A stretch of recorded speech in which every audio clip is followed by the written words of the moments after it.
bom?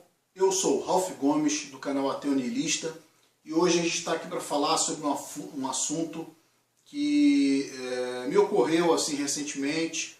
Eu acho que já abordei isso em outros vídeos, né? É a questão do erro e do pecado, né? Porque a religião costuma muito falar em pecado, né? E confundir pecado com erro, né? Que eu acho que são coisas bem distintas.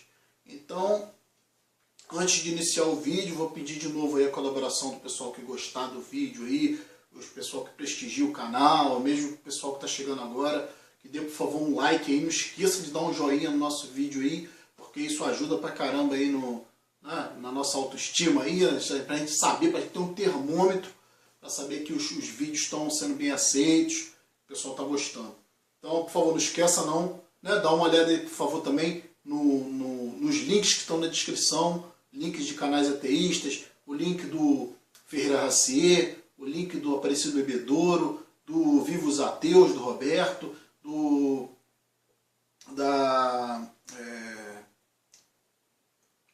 a menina, né, que ela é transgênero, né, mas a menina que é ateísta também, é uma contribuição muito boa, né, das poucas aí, mulheres, né, ou almas femininas que colaboram aí com a questão do ateísmo, que é a blasfêmia, né, a Andréia. Então, gente, vamos lá, vou partir então para o vídeo. Olha só, vamos fazer aqui uma discriminação, uma distinção entre pecado e erro, né? Pecado, eu não gosto, essa palavra é um pouco estranha, né?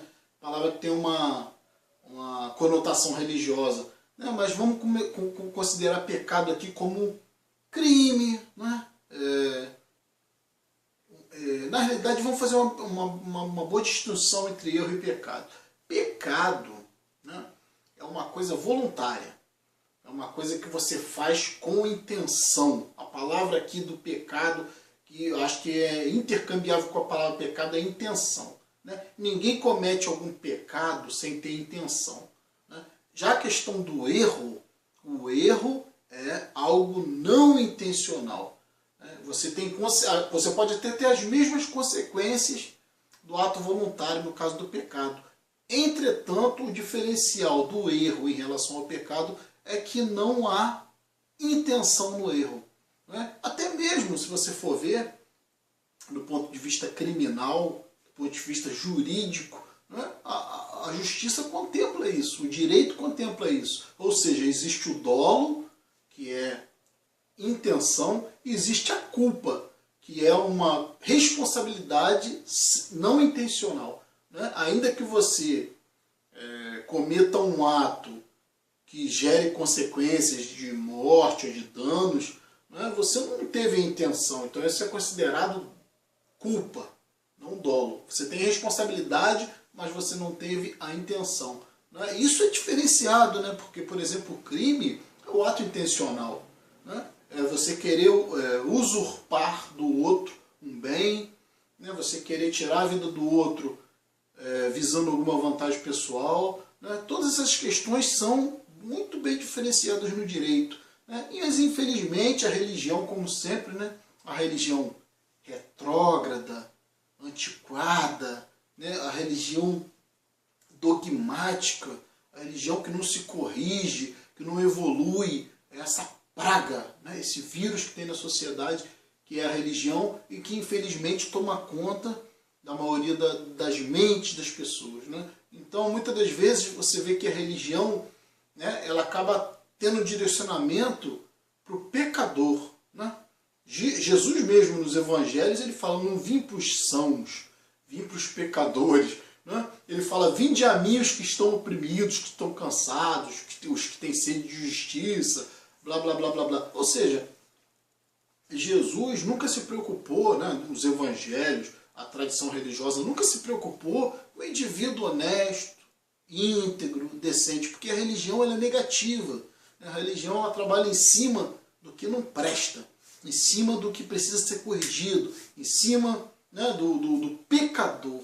O que é o pecador? O pecador é o indivíduo que age por ação intencional, né, não é erro, é intenção, né, e ele para ter algum lucro, para ter alguma vantagem, né, para ter algum benefício, ele simplesmente se atira a qualquer prazer, se atira a qualquer crime, se atira a qualquer abuso, né?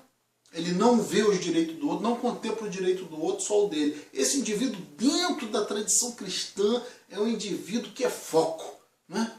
É a ovelha desgarrada. Né? Ninguém está preocupado com a ovelha que está ali do lado, que está ali sempre cumprindo, que está ali sempre submissa ou obediente ao pai, ou qualquer liderança ou a sociedade. Não, a religião não está preocupada com isso. O foco da religião é a ovelha desgarrada, é a ovelha negra, esse que é o foco. Né? Tanto é que tem as parábolas, né, que dizem que o pastor, né, ele não vai abandonar a ovelha desgarrada, ele não vai deixar, né, ele deixa todas as outras para aquela que saiu, né, que se perverteu, que saiu do caminho.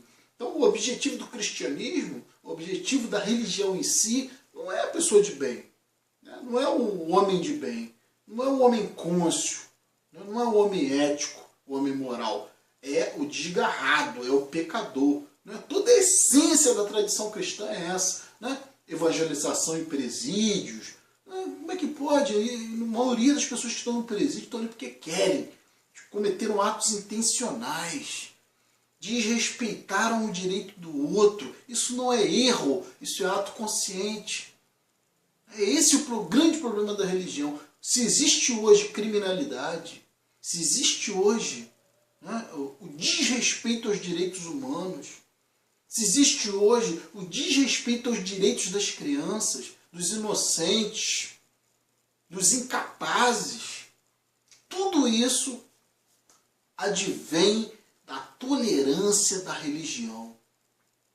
A religião, entendam, né? Nós estamos aqui num canal, o nosso canal aqui é um canal ateísta. Infelizmente, eu já fiz muita militância fora do ateísmo. Já tentei convencer as pessoas ditas de bem, mas não adianta. Essas pessoas estão corrompidas, a alma delas está corrompida. Estão corrompidas. Né? As almas dos chamados justos já se corromperam há muito tempo. Né? São pessoas que não estão preocupadas com a vítima, não estão preocupadas com o algoz. Como é que pode? Quando é que os direitos humanos nesse país se preocupou com a vítima, se preocupou com a mãe que perdeu o filho, se preocupou com o filho que está órfão de pai, porque um criminoso tirou a vida por causa de algum trocado? Quando é que os direitos humanos se preocuparam com isso? E aí eu vou levar aqui o assunto, vou aprofundar um pouquinho mais o assunto. Por exemplo, a questão do arrependimento. Eu sou ser humano, eu tenho empatia pelo ser humano, e eu acredito sinceramente que o ser humano seja capaz de se arrepender. Porque muitas das vezes nós temos visões, né, às vezes distorcidas da realidade. Então uma pessoa com uma visão distorcida da realidade, ela é capaz de tudo. Ela é capaz de tirar uma vida, ela é capaz de assaltar, de roubar, de matar. Né? Mas se você notar a psicologia do crime, né, a psicologia desses indivíduos, né, quando eles supostamente se arrependem, em tudo que eles pensam em tudo. Né? O próprio cristianismo propaga isso. Né? Vida nova. Né? Se você se arrepender, todos os seus pecados estão perdoados. Né? Então, a maioria dos que se dizem arrependidos de crimes ou de atos voluntários contra o seu irmão, contra a sociedade, o que acontece? Esses indivíduos contemplam tudo, contemplam uma nova vida, uma nova chance, uma nova oportunidade, menos a vítima, menos aquele que foi lesado.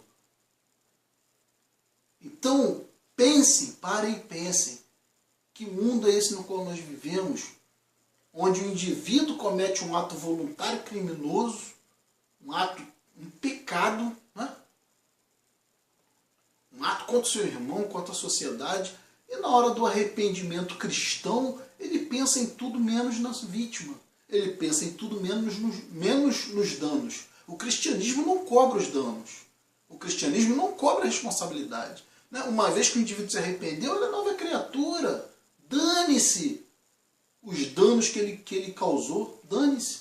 Então esse é o raciocínio aqui hoje. a diferenciação entre erro e pecado. Erro, todos nós estamos passíveis de errar, né? A própria questão jurídica contempla isso, o direito contempla isso. O que é erro? É ato não intencional. Ainda que as consequências sejam graves, ainda que incorra em morte, que incorra em graves prejuízos. Mas se não há intenção de matar, se não há intenção de ferir, isso é erro. Erro é não intencional. Por favor, o canal aqui é para esclarecer coisas básicas que muitas das vezes as pessoas não pensam. Então não confunda erro com ato intencional, né? O cara que matou, estuprou, né? O cara que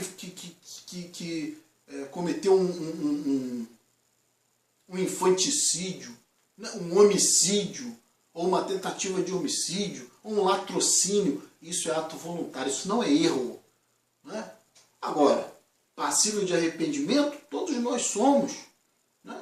Até um indivíduo desse, um monstro desse, ele é passível de arrependimento. Agora, por que quando ele se arrepende, ele pensa em tudo menos na vítima?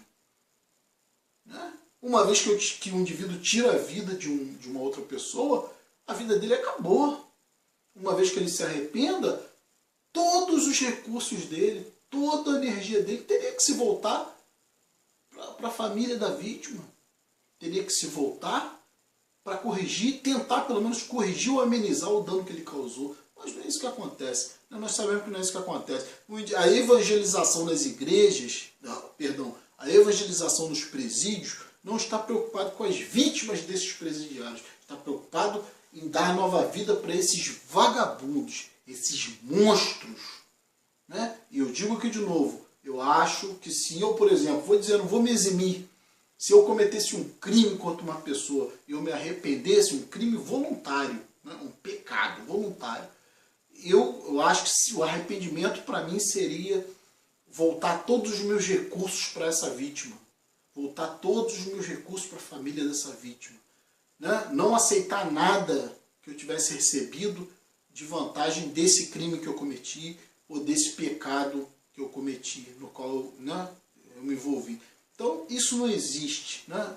Nós conhecemos o espírito humano, nós estudamos o espírito humano, nós estudamos o comportamento humano e ninguém é bobo. Nós sabemos que isso não existe, né? Quando a pessoa quer nova vida, quando a pessoa quer uma nova oportunidade, ela está pensando em si, não está pensando nos danos que causou. Então é só uma reflexão, né? É um pensamento sobre a ideia de pecado que a religião tanto prima, né? Que a religião tanto enfoca, né? Que o pecado é ato voluntário. Né? O pecador é aquele que causa um mal voluntariamente, né? E a única forma desse indivíduo se arrepender é tentando minimizar ao máximo os danos, ou revertendo toda a sua energia, toda a sua, né, a sua força, a sua vontade, para tentar corrigir ou pelo menos amenizar o sofrimento das suas vítimas. Essa, assim, em tese, eu até aceitaria, que eu acho que isso é só tese mesmo, isso na prática não funciona. Eu acho que é uma utopia achar que o ser humano realmente pode se arrepender de alguma coisa. Mas eu, ainda assim, né, acho que o espírito humano, né, sempre merece uma chance de arrependimento. Mas o único arrependimento que eu acho válido não é o arrependimento pessoal, né, voltado para a vantagem pessoal. É o arrependimento de entender o mal que foi feito e tentar corrigir esse mal ou amenizar esse mal, que é o que não acontece. Então nós temos que entender que a religião hoje, da forma que ela é pregada, da forma que ela é exposta na sociedade, é um câncer. Se existe mal na sociedade, se existe sujeira, podridão, corrupção na sociedade, é por causa da religião. Porque a religião, ela contempla o mal. Ela se foca no mal. Né? Basta você ler os evangelhos, né? Cristo falando lá, se você amar quem te ama, qual vantagem você tem? Então, o cristianismo sempre pensa em vantagem. Né? É óbvio, amar o inimigo, isso é impraticável, isso é obsceno, isso é irracional, isso é absurdo. Você não vai amar quem pode matar sua filha, você não vai amar quem pode estuprar sua esposa, né? Ou arrancar a cabeça da sua mãe. Você não vai amar um indivíduo desse. Isso não é um ser humano, isso é um animal. E a religião propaga isso. né? Propaga em todos os seus centros, em todos os seus núcleos, em todos os seus templos, né? Seja do espiritismo, da macumba, do islamismo, do cristianismo, do budismo, todos propagam tolerância ao mal, né? Os únicos que são racionalistas, que entendem a diferença entre intenção, né, e erro, são os racionalistas, são os juristas, muitas das vezes, né? São as pessoas que têm coerência, que têm lógica, né? Que não se deixam levar por dogma, por esses absurdos que a gente já conhece. Então, fechando aqui, amarrando aqui o vídeo, eu só quero deixar também essa possibilidade de estudo, aí, de reflexão, né? Para vocês, que talvez alguns não tenham pensado ainda nisso, né? Existe a questão do dolo e existe a questão da culpa, né? Quando você tem culpa, você não houve intenção, né? É imperícia. O que é imperícia? Então, vamos dar uns exemplos aqui. Imperícia é quando você, por exemplo, vamos dar um exemplo de uma arma, né? Você pega uma arma, você não sabe usar, né? Aí o que acontece? Você manuseia mal e ela dispara e mata alguém. Houve intenção? Não. Não houve intenção. Houve culpa. As consequências foi a morte de uma pessoa, mas sua intenção não era matar a pessoa, né? Você agiu com imperícia, você não sabia utilizar o equipamento e acabou matando alguém. Outra questão da culpa é a imprudência, né? Vamos dar o exemplo de novo da arma, né? Você pega uma arma, fica brincando, né? Uma coisa que não é correto você brincar com armamento, você fica brincando com a arma dispara e mata alguém. Houve intenção? Não, mas houve imprudência. Você fez uma coisa que você sabia que poderia causar um dano, ainda assim você fez, mas não houve intenção, não era intenção sua matar a pessoa. Isso é imprudência. Aí vamos, já falando na imperícia e na imprudência. Agora vamos para a negligência. Né? Você está usando uma arma, você não trava, né? Ou você esquece de colocar alguma questão, esquece de observar alguma questão de segurança, né? E essa arma acaba disparando e atingindo uma pessoa também, né? Aí é a questão da negligência, ou seja, você esqueceu, você não observou, né? Então tudo isso é complicado, tudo isso é contemplado juridicamente, né? O fato foi o quê? Alguém morreu, né? Mas não houve dolo, não houve intenção, houve apenas culpa, né? A responsabilidade vai ser atribuída a essa pessoa, mas ela não é um criminoso, ela não matou por intenção. Diferente do dolo, quando você pega uma arma, sai para assaltar uma pessoa por causa de bens, por causa de interesses. Quando você coloca uma arma na cabeça de uma criança, na cabeça de um pai de família, na cabeça de uma pessoa honesta, decente, digna, porque você quer o relógio, porque você quer o celular, porque você quer o carro. Isso é intenção, isso é o pecado. É aí que a religião trabalha, em cima do pecado, em cima da intenção. Então a religião é porca, é suja por causa disso, né? Porque ela não contempla o erro, ela contempla o pecado, né? Porque o erro é não intencional. Todos nós estamos sujeitos a erro. Eu, você que está me assistindo, todos nós podemos errar, né? Podemos cometer um ato grave simplesmente por não ter uma intenção, mas por ter negligenciado algum fator, né? Ou por não ter perícia na utilização de algum equipamento, né? Ou por ser simplesmente imprudente, né? Tá falando ao celular, no carro, e acaba atropelando alguém. Isso não é intencional. Agora, existe essa diferenciação entre pecado e, né, erro. Pecado não é erro, pecado é ato intencional. Então, fechando aqui, agradeço a todos, um abraço, estamos juntos pela propagação do conhecimento.